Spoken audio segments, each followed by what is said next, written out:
So C-SPAN recently uploaded this clip talking about Kid Rock's Senate run. Just watch. I'm going to touch on one last recruiting thing. One state we did not talk about was Michigan. Yes. What happens if Kid Rock jumps into the race?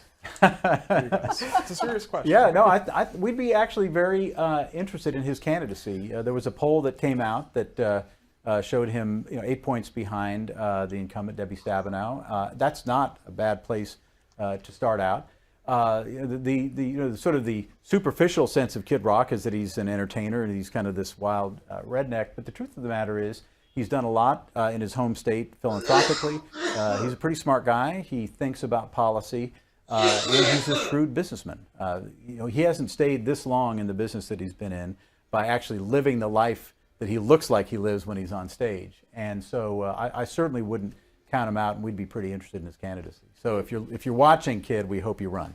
You seem familiar with him. Have you met with him, talked with him as he molds this? No, I haven't. Actually, the closest I've got to him was watching him do a convention show last year, and I was impressed. I was impressed not that there was a showmanship, but also a obvious discipline. The whole show was very clearly choreographed and scripted. I thought this guy's got a lot more going on than I knew, and then I read up on him a little bit more recently and found out that there's a lot more to Kid Rock than that kind of redneck whiskey swilling image that he projects very capably. I have a Oh God. Oh God, please stop. Please stop. Let's go over the obvious fact. I thought Kid Rock was supposed to be anti-establishment.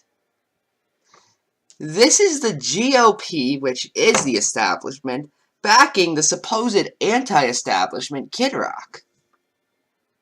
So immediately, Kid Rock, he's so anti-establishment, he's so not part of the system, he's so not elite, even though he grew up in wealth and has made millions upon millions of dollars as a rock star, pretending like he's less wealthy than he actually is. Oh God, he's so anti-establishment, he's so not elite. I'm just expecting this guy to come out and say, he eats pizza. But anyway... So right there, he's not anti-establishment. He's always been an elite.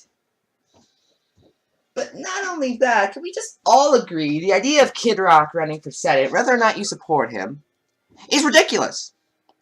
It is. He's not serious. He's not in any way political. Okay, he might have mentioned politics, but even someone like Trump at least commented on it quite a bit more often than someone like Kid Rock did. Now, granted, if you look at what Trump was saying about politics back in, like, the 90s, it was a huge contradiction with what he's doing now, but he still was talking about it. Kid Rock occasionally makes I support this candidate.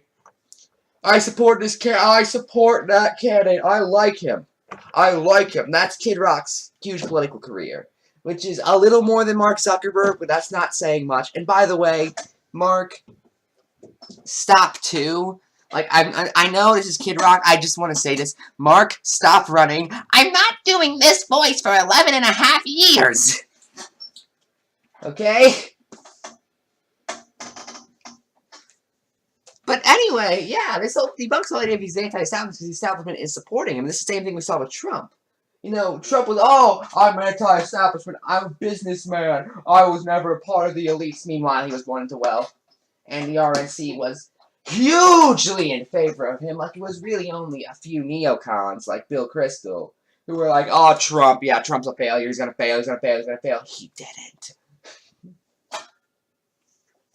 But anyway, that's it. I'm Ephrom, and good night.